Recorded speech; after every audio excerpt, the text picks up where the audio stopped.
Kalaburagi high court पीठ के आदेश सितंबर में हुआ है। केवल हमारा एक बिल्डिंग के ऊपर नहीं है, सारे कर्नाटक में ऐसा इलीगल कंस्ट्रक्शन का जो बिल्डिंग है उनके ऊपर एक्शन ले बोल के एक आदेश दिया है।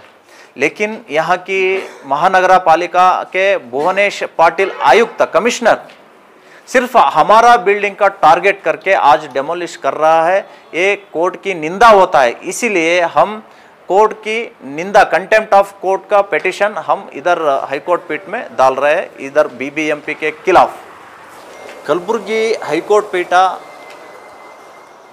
ನಿಯಮ ಬಾಹಿರವಾಗಿ ನಿರ್ಮಾಣ ಮಾಡಿದಂತಹ ಕಟ್ಟಡದ ತೆರವುಗೊಳಿಸಿ ಅಂತ ಮಹಾನಗರ ಪಾಲಿಕೆಯವರಿಗೆ ಸೂಚಿಸಿದ್ರು। ಮಹಾನಗರ ಪಾಲಿಕೆ ಕೆಲವೊಂದಿಷ್ಟು ನಿಯಮಗಳನ್ನು ಗೊತ್ತುಪಡಿಸಿ ಕಟ್ಟಡ ರಿಮೂವ್ ಮಾಡೋಕ್ಕೆ ಹೇಳಿದರು। ನಾವು ಕಲಬುರ್ಗಿ ಹೈಕೋರ್ಟ್ ಪೀಠದ ಏಕಸದಸ್ಯ ಪೀಠದ ಆದೇಶವನ್ನು ಪ್ರಶ್ನೆ ಮಾಡಿ ದ್ವಿಸದಸ್ಯ ಪೀಠಕ್ಕೆ ಮೇಲ್ಮನವಿಯನ್ನು ಸಲ್ಲಿಸಿದ್ದೀವಿ, ಅದು ಪೆಂಡಿಂಗ್ ಇದೆ। ಆದರೆ ತರಾತುರಿಯಲ್ಲಿ ಇಲ್ಲಿಯ ಮಹಾನಗರ ಪಾಲಿಕೆ ಹೈಕೋರ್ಟ್ ಆದೇಶವನ್ನು ಮುಂದಿಟ್ಕೊಂಡು ನಿಮ್ಮ ಬಿಲ್ಡಿಂಗನ್ನು ಡೆಮೊಲಿಷ್ ಮಾಡ್ತೀವಿ ಅನ್ನುವಂತಹದ್ದು ದಂಡು ತಗೊಂಡು ಬಂದಿದ್ದರು। ಆದರೆ ಹೈಕೋರ್ಟ್ ಆದೇಶ ಕೇವಲ ನಮ್ಮ ಮಠದ ಬಿಲ್ಡಿಂಗಿಗೆ ಮಾತ್ರ ಅನ್ವಯಿಸುವುದಿಲ್ಲ।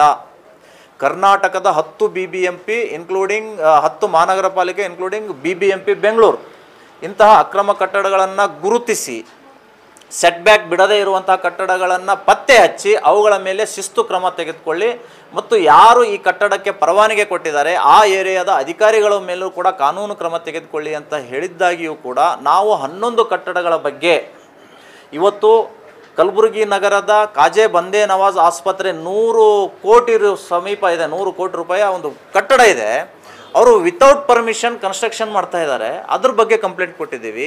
ಖರ್ಗೆ ಅವರ ಒಡೆತನದ 6 ಕಾಲೇಜುಗಳು ವಿತೌಟ್ ಪರ್ಮಿಷನ್ ಇದೆ, ಇಲ್ಲಿಯ ಶಾಸಕರ ಕಟ್ಟಡವು ಕೂಡ ಸೆಟ್ ಬ್ಯಾಕ್ ಉಲ್ಲಂಘನೆ ಮಾಡಿದ್ದಾರೆ। ಹೀಗೆ ಅನೇಕ ಕಟ್ಟಡಗಳ ಬಗ್ಗೆ ಮತ್ತು ಇಲ್ಲಿಯ ಪ್ರಿಯಾಂಕಾ ಖರ್ಗೆ ಅವರ ಆಪ್ತ ರಾಜು ಜಾನೆ ಅವರು ಕೂಡ ತಮ್ಮ ನಿಯಮವನ್ನು, ಕಟ್ಟಡದ ನಿಯಮವನ್ನು ಪಾಲಿಸಿಲ್ಲ। ಇವೆಲ್ಲದರೂ ಕೂಡ ಕಂಪ್ಲೇಂಟ್ ಕೊಟ್ಟಾಗಿಯೂ ಕೂಡ ಇವರು ಆ ಕಟ್ಟಡಗಳ ವಿರುದ್ಧ ಕ್ರಮ ಕೈಗೊಳ್ಳದೇ ಕೇವಲ ನಮ್ಮ ಮಠದ ಬಿಲ್ಡಿಂಗನ್ನು ಟಾರ್ಗೆಟ್ ಮಾಡಿ ಇವತ್ತು ಡೆಮೊಲಿಷ್ ಮಾಡಲಿಕ್ಕೆ ಅವರು ಬಂದಿದ್ದಾರೆ।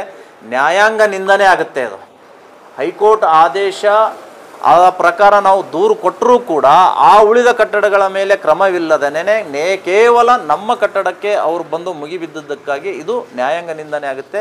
ಎಲ್ಲ ಅಧಿಕಾರಿಗಳ ಮೇಲೆ ಕಲಬುರಗಿ ಹೈಕೋರ್ಟ್ ಪೀಠದಲ್ಲಿ ನ್ಯಾಯಾಂಗ ನಿಂದನೆಯ ಅರ್ಜಿಯನ್ನು ನಾವು ಸಲ್ಲಿಸೋದು।